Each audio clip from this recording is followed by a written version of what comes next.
Good morning India. आइए आज की बड़ी खबरों का जल्दी से रुख कर लेते हैं। हिंसा के बाद कानपुर में फिलहाल शांति है। शहर की सड़कों पर रात भर पुलिस के जवान गश्त करते रहे। आपको यह भी बता दें कि शुक्रवार को कानपुर के यतीम खाना और नई सड़क इलाके में जुम्मे की नमाज के बाद दो गुटों में झड़प हो गई और एक गुट जबरन दुकान बंद कराने की कोशिश कर रहा था, जिसका दूसरे पक्ष के लोगों ने जमकर विरोध किया, जिसके बाद पथराव शुरू हो गया। तस्वीरें आपके सामने हैं। पत्थर लगने से कुछ लोग घायल भी हो गए। हालात को काबू करने पहुंची पुलिस पर भी कुछ लोगों ने पथराव किया, जिसके बाद पुलिस ने लाठीचार्ज किया। दूसरी खबर, कानपुर पुलिस ने बवाल करने के आरोप में 18 लोगों को गिरफ्तार कर लिया है। खबर बड़ी यह है कि पुलिस ने बवाल कर रहे कुछ और संदिग्धों को हिरासत में लिया है और चमनगंज, बेकनगंज, दलेलपुरवा, मिस्टन रोड, बाबूपुरवा, रावतपुर जैसे इलाकों की घनी आबादी वाली गलियों के अंदर से पुलिस ने कई संदिग्धों को उठाया है। दूसरी तरफ कानपुर हिंसा के बाद योगी सरकार ने कड़ा रुख अपना लिया है।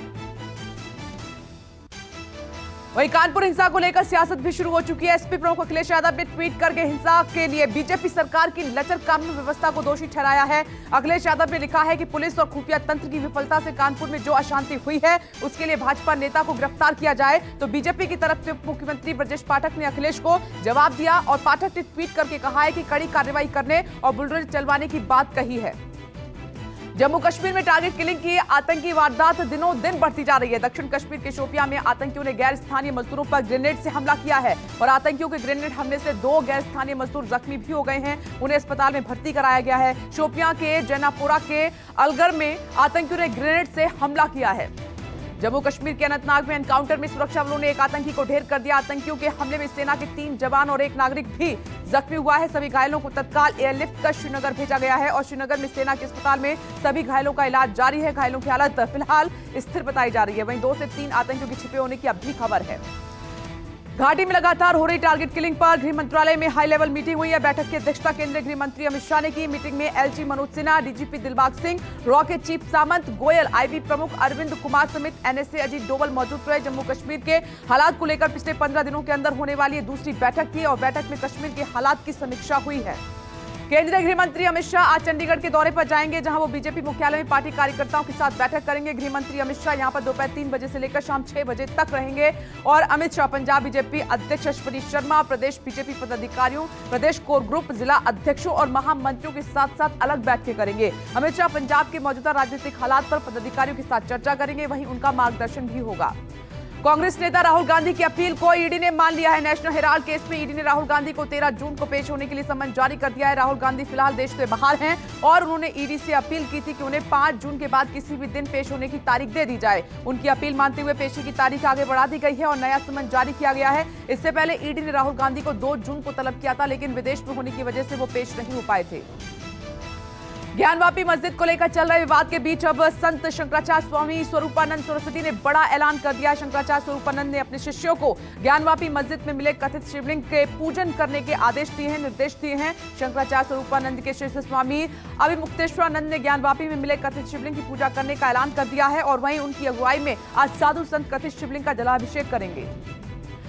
केंद्र सरकार ने ईपीएफ पर ब्याज दरें घटा दी हैं। सरकार ने साल 2021-22 के लिए कर्मचारी भविष्य निधि जमा पर 8.1% ब्याज दर को मंजूरी दे दी है। मार्च में ईपीएफओ ने 2021-22 के लिए भविष्य निधि जमा पर ब्याज दर को घटाकर 8.1% करने का निर्णय लिया था। ईपीएफ की ये दर 1977-78 के बाद से सबसे कम है और उस वक्त ब्याज की दर 8% थी। साल 2020-21 में ईपीएफओ ने 8.5% की दर से ब्याज दिया। टारगेट किलिंग की बढ़ती घटनाओं के बाद कश्मीर घाटी से हिंदू परिवारों का पलायन हो रहा है। घाटी के अलग अलग हिस्सों में रह रहे हिंदू एक एक कर जम्मू रवाना हो रहे हैं। सूत्रों के अनुसार पंडित कर्मचारियों को एक एक कर छोड़ा जा रहा है, लेकिन समूह में निकलने की अनुमति बिल्कुल नहीं दी जा रही है। श्रीनगर में हिंदू कॉलोनियों में घर के सामने ताले लगे हुए हैं। जहां कश्मीरी पंडितों की कॉलोनियां हैं, वहां पर सुरक्षा बल लगातार सतर्कता बरत रहे हैं।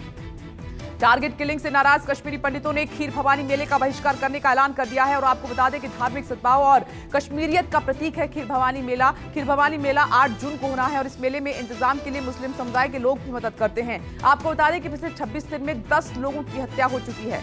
आगे बढ़ते हैं। सिंगर सिद्धू मूसेवाला के माता पिता गृह मंत्री अमित शाह से मुलाकात कर सकते हैं। अमित शाह चंडीगढ़ के दौरे पर रहेंगे। बताया ये जा रहा है कि इस दौरान मूसेवाला का परिवार शाह से मिल सकता है। दरअसल सिद्धू मूसेवाला का परिवार हत्याकांड की जांच सीबीआई से कराने की मांग कर रहा है और माना यह भी जा रहा है कि शाह से मुलाकात के दौरान ये मांग को फिर से दोहराया जा सकता है।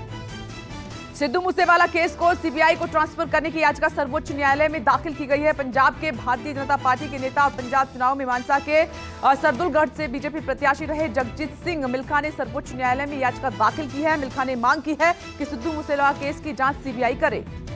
मूसेवाला हत्याकांड को लेकर पंजाब पुलिस एक्शन में है और हरियाणा के फतेहाबाद में छापेमारी के दौरान 2 लोगों को हिरासत में लिया गया है। फतेहाबाद के भिडाना गांव में पवन बिश्नोई और नसीब खान को हिरासत में लिया गया है। दूसरी तरफ बोलेरो में मर्डर करने आए बदमाशों का सीसीटीवी सामने आया है। हत्यारे फतेहाबाद में पेट्रोल पंप पर बोलेरो में तेल भरवाते हुए भी कैद हुए हैं। आज राष्ट्रपति रामनाथ कोविंद गोरखपुर के दौरे पर आएंगे। राष्ट्रपति रामनाथ कोविंद गीता प्रेस के शताब्दी वर्ष समारोह में शामिल होंगे। राष्ट्रपति के आगमन को लेकर प्रोटोकॉल जारी हो चुका है। जिला प्रशासन के मुताबिक महामहिम आज दोपहर 12:15 पर गोरखपुर आएंगे और सर्किट हाउस के एनेक्सी भवन में विश्राम करने के बाद शाम 5 बजे गीता प्रेस के शताब्दी वर्ष समारोह का शुभारंभ करेंगे। गीता प्रेस के कार्यक्रम में महामहिम करीब 1 घंटे रहेंगे। प्रधानमंत्री नरेंद्र मोदी का कानपुर दौरा खत्म होने के बाद सीएम योगी गोरखपुर पहुंचे हैं, जहां उन्होंने रामगढ़ ताल क्षेत्र का निरीक्षण भ्रमण किया है और साथ ही सीएम योगी गोरखनाथ मंदिर पहुंचे और गुरु गोरक्षनाथ बाबा का दर्शन किया और ब्रह्मलीन महंत अवैधनाथ जी की समाधि पर पूजा अर्चना भी की। इससे पहले मुख्यमंत्री योगी आदित्यनाथ ने राष्ट्रपति के आगमन से पहले नौका विहार का निरीक्षण भी किया है। बीजेपी के राष्ट्रीय अध्यक्ष जगत प्रकाश नड्डा आज पार्टी मुख्यालय में भाजपा को जानो पहल की तीसरी कड़ी में 9 देशों के राजनयिकों से संवाद करेंगे और इसके मुताबिक इस संवाद कार्यक्रम में रूस, तुर्की, तजाकिस्तान, क्यूबा और अल्जीरिया सहित 9 देशों के राजनयिक हिस्सा लेंगे। नड्डा ने 6 अप्रैल को बीजेपी के स्थापना दिवस पर विशेष रूप से विदेशी राजनयिकों को पार्टी की ऐतिहासिक यात्रा और जारी गतिविधियों के बारे में जानकारी देने के लिए भाजपा को जानो पहल की शुरुआत की थी। दिल्ली के सीएम अरविंद केजरीवाल ने बताया है कि दिल्ली से जुड़े कई मुद्दों पर चर्चा हुई है। आज पानी और कई अन्य मुद्दों पर बातचीत हुई है। इस मौके पर सीएम केजरीवाल ने यह भी कहा कि अब हर शुक्रवार को नए उपराज्यपाल विनय कुमार सक्सेना के साथ मीटिंग की जाएगी और सीएम केजरीवाल ने यह भी कहा कि हम दिल्ली से जुड़े कई मुद्दों पर चर्चा करेंगे। एलजी के साथ बैठक के बाद सीएम ने यह जानकारी दी है। नीतीश सरकार के 1.5 साल के कार्यकाल का आरजेडी रिपोर्ट कार्ड पेश करेगी। 5 जून को आरजेडी की तरफ से रिपोर्ट कार्ड पेश किया जाएगा। तेजस्वी यादव ने कहा कि संपूर्ण क्रांति दिवस के अवसर पर आरजेडी की तरफ से सरकार की विफलता का रिपोर्ट कार्ड पेश किया जाएगा। हैदराबाद के जुबली हिल्स थाने में 28 मई को नाबालिग के साथ गैंगरेप का मामला सामने आया है, जिसमें पुलिस ने कार्रवाई करते हुए 5 आरोपियों को गिरफ्तार कर लिया है और इस मामले में पिता की तरफ से शिकायत दर्ज कराई गई थी। शिकायत में यह कहा गया है कि लड़की को कुछ लड़के कार में बिठाकर ले गए और इनमें से 2 लड़के राजनीतिक रसूख वाले भी बताए जा रहे हैं और यही नहीं, इस मामले में एक आरोपी लड़का विधायक का बेटा भी बताया जा रहा है। कर्नाटक के कलबुर्गी में सड़क दुर्घटना में एक निजी बस में आग लगने से 7 लोगों की जिंदा जलकर मौत हो गई और ये बस गोवा से हैदराबाद लौट रही थी और जिस समय यह हादसा हुआ है उस बस में उस वक्त 29 लोग सवार थे। कुछ यात्री हादसे में झुलस भी गए हैं और जिन्हें नजदीकी अस्पताल में एडमिट कराया है। घायलों में कुछ की हालत बेहद चिंताजनक बनी हुई है।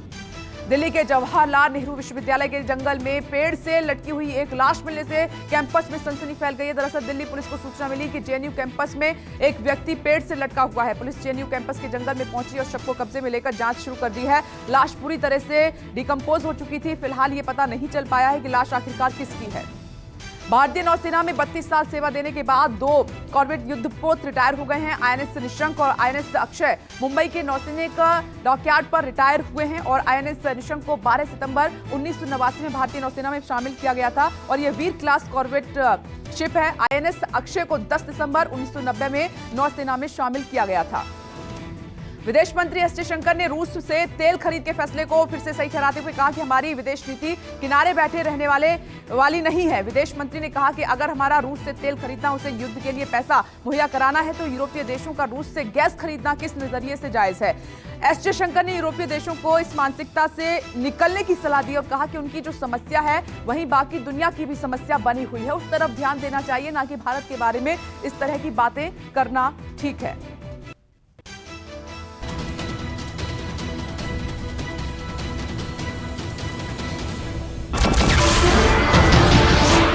नमस्कार, मैं हूं मानक गुप्ता। अगर आपको हमारा ये वीडियो पसंद आया हो तो इसे लाइक और शेयर जरूर करें और हां, हमें सब्सक्राइब और फॉलो करना ना भूलें ताकि आप देश और दुनिया की कोई खबर मिस ना करें। तो जुड़े रहिए हमारे साथ और देखते रहिए न्यूज़ 24।